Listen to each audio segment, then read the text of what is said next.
नमस्ते दोस्तों, 75,000 रुपए आज के टाइम में इतने पैसे पर शायद ही सोने की एक ढंग से चैन भी ना आए।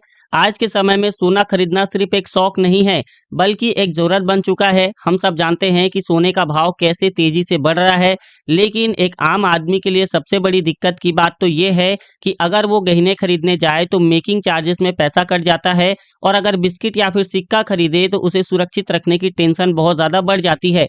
तो सवाल यह है कि क्या कोई ऐसा तरीका है जिससे कि हम सोने की बढ़ती कीमतों का फ़ायदा भी उठा लें और फिजिकल गोल्ड अपने घर पर रखने की टेंशन भी ना रहे? तो इसका सीधा जवाब है दोस्तों एसबीआई का गोल्ड फंड। दोस्तों जैसा कि आप जानते हैं कि एसबीआई हमारे देश की सबसे भरोसेमंद संस्था है और इसकी एक म्यूचुअल फंड शाखा है एसबीआई म्यूचुअल फंड, जो आज के डेट में लगभग 12,60,000 करोड़ से भी ज़्यादा का म्यूचुअल फंड मैनेज करती है। मतलब कि एसबीआई के अलग-अलग फंड्स में इतने सारे लोगों ने अपना पैसा निवेश किया हुआ है। दोस्तों, आज हम जिस फंड के बारे में बात कर रहे हैं, चलिए उस फंड का एक बार हम पास्ट परफॉर्मेंस देख लेते हैं कि पास्ट में उस फंड ने कैसा परफॉर्म किया हुआ है। तो दोस्तों, इस फंड ने लास्ट 6 मंथ में 40.25% तक का रिटर्न दिया है। पिछले 1 साल में 71.91% तक का रिटर्न दिया है। पिछले 2 साल में 45.44% तक का रिटर्न दिया है और पिछले 5 सालों में 21.17% तक का रिटर्न दिया है और पिछले 10 सालों में दोस्तों इस फंड ने 16.94% तक का रिटर्न अपने इन्वेस्टरों को दिया है और सिंस इंसेप्शन दोस्तों इस फंड ने 10.91% तक का रिटर्न अपने इन्वेस्टरों को दिया है। दोस्तों, अगर मैं इस फंड के करंट हिस्टोरिकल एनएवी की बात करूं तो वह है 29.33 रुपए। एनआईवी किसी भी म्यूचुअल फंड के यूनिट प्राइस को कहा जाता है और दोस्तों इसका जो एक्सपेंस रेशियो है वह है 0.1% तक का और दोस्तों इसका एग्जिट लोड है 1% का, यानी कि अगर आपको अपना पैसा निकालना है तो आप अपना पैसा कभी भी निकाल सकते हैं, बशर्ते आपको 1% का एग्जिट लोड देना होगा। और दोस्तों इसका जो फंड साइज है वह है 9,324 करोड़ का, मतलब कि इतने सारे लोगों ने इस फंड में अपना पैसा निवेश किया हुआ है। दोस्तों इस फंड ने अपने बेंचमार्क को डोमेस्टिक प्राइस ऑफ गोल्ड के रूप में ये फॉलो करता है और अगर आप इसमें निवेश करना चाहते हैं तो मिनिमम इन्वेस्टमेंट है एसआईपी के माध्यम से 500 रुपए और अगर आप लमसम के माध्यम से निवेश करना चाहते हैं तो मिनिमम इन्वेस्टमेंट है 5,000 रुपए।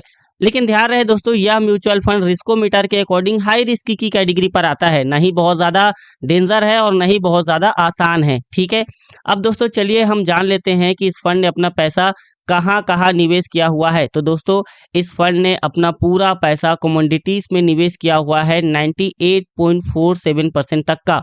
मतलब कि दोस्तों यह फंड एसबीआई गोल्ड ईटीएफ में इन्वेस्ट करता है। इसका गोल्ड ईटीएफ फिजिकल गोल्ड के अगेंस्ट बैक्ड होता है। गोल्ड 99.5% प्योरिटी के हिसाब से, स्टैंडर्ड के हिसाब से होता है, सेबी रेगुलेटेड और ट्रांसपेरेंट होता है। दोस्तों गोल्ड हमें इन्फ्लेशन से भी प्रोटेक्ट करता है। जब रूपी कमजोर होता है, महंगाई बढ़ती है, गोल्ड अक्सर अपनी वैल्यू को होल्ड करता है। इसका जो पोर्टफोलियो है वो बैलेंस है।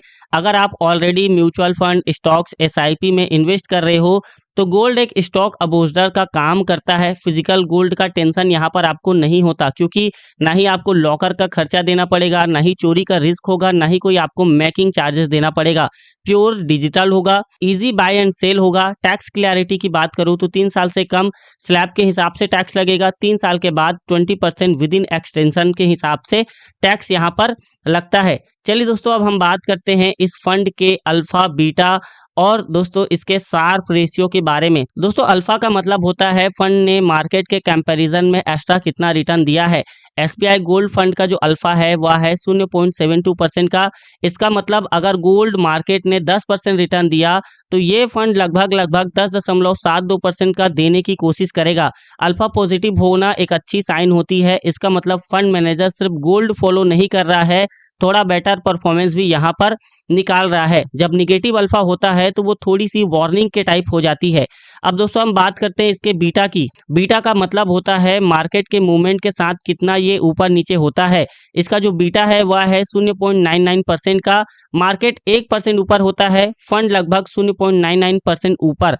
मार्केट 1% नीचे होता है तो फंड लगभग 0.99% नीचे। मतलब ये फंड ऑलमोस्ट मार्केट के हिसाब से ही चलता है, न ज़्यादा रिस्की है और न ही ज़्यादा डिफेंसिव है। गोल्ड फंड के लिए बीटा का 1% के आसपास होना नॉर्मल और हेल्थी माना जाता है। दोस्तों अगर मैं इसके शार्प रेशियो की बात करूं, शार्प रेशियो सबसे इम्पोर्टेंट होता है क्योंकि ये बताता है कि आप रिस्क ले रहे हो उसके बदले रिटर्न यहाँ पर कितना मिल रहा है या फिर नहीं मिल रहा है। इसका जो शार्प रेशियो है वह है 1.78% का। 1 से ऊपर होता है वो अच्छा माना जाता है, 1.5 से ऊपर बहुत अच्छा माना जाता है और 2 के आसपास को हम एक्सीलेंट बोलते हैं। तो इसका 1.78% का मतलब है इस फंड ने कम रिस्क में काफ़ी डिसेंट रिटर्न दिया है। गोल्ड फंड के लिए शार्प रेशियो का इतना हाई होना स्टेबिलिटी कंसिस्टेंसी का साइन होता है। तो चलिए दोस्तों अब हम चलते हैं कैलकुलेटर पर और आपको कैलकुलेट करके बताते हैं कि अगर आप सिर्फ एक बार 75,000 रुपये लमसम इन्वेस्टमेंट करते हैं तो आप भविष्य में कितने रुपए तक का फंड तैयार कर सकते हैं। दोस्तों यहाँ पर हम एक्सपेक्टेड रिटर्न्स को 15% लेकर चलते हैं। ध्यान रखना दोस्तों यह वीडियो सिर्फ एजुकेशन पर्पस के लिए है, ये कोई इन्वेस्टमेंट एडवाइस नहीं है। तो दोस्तों अगर आप 3 साल के लिए 75,000 रुपये लमसम निवेश करते हैं तो एस्टिमेटेड रिटर्न्स होगा लगभग 39,066 रुपये तक का और लगभग फाइनल पैसे की वैल्यू हो सकती है 1,14,066 रुपये तक का। अगर आप 5 सालों के लिए करते हैं तो एस्टिमेटेड रिटर्न्स होगा 75,852 रुपये तक का और लगभग फाइनल पैसे की वैल्यू हो सकती है 1,50,852 रुपये तक का। अगर आप 10 सालों के लिए करते हैं तो एस्टिमेटेड रिटर्न्स हो सकता है दोस्तों 2,28,417 रुपये तक का और आपके लगभग फाइनल पैसे की वैल्यू हो सकती है 3,03,417 रुपये तक का। अगर आप 15 सालों के लिए करते हैं तो एस्टिमेटेड रिटर्न्स हो सकता है दोस्तों 5,35,280 रुपये तक का और लगभग फाइनल पैसे की वैल्यू हो सकती है 6,10,280 रुपये तक का। अगर आप 25 सालों के लिए करते हैं तो एस्टिमेटेड रिटर्न्स होगा दोस्तों 23,93,921 रुपये तक का और आपके लगभग फाइनल पैसे की वैल्यू हो सकती है 24,68,921 रुपये तक का। अगर आप 30 सालों के लिए करते हैं तो एस्टिमेटेड रिटर्न्स हो सकता है दोस्तों 48,90,883 रुपये तक का और आपके लगभग फाइनल पैसे की वैल्यू हो सकती है 49,65,883 रुपये तक का। अगर आप 35 सालों तक के लिए करते हैं तो आपका एस्टिमेटेड रिटर्न्स होगा दोस्तों लगभग 99,13,164 रुपये तक का और आपके लगभग फाइनल पैसे की वैल्यू हो सकती है 99,88,164 रुपये तक का। तो दोस्तों यहाँ पर आप देख सकते हैं अगर आप एक बार 75,000 रुपये लमसम निवेश करते हैं तो भविष्य में आप लगभग मोटी मोटा 1 करोड़ रुपए तक का फंड तैयार कर सकते हैं।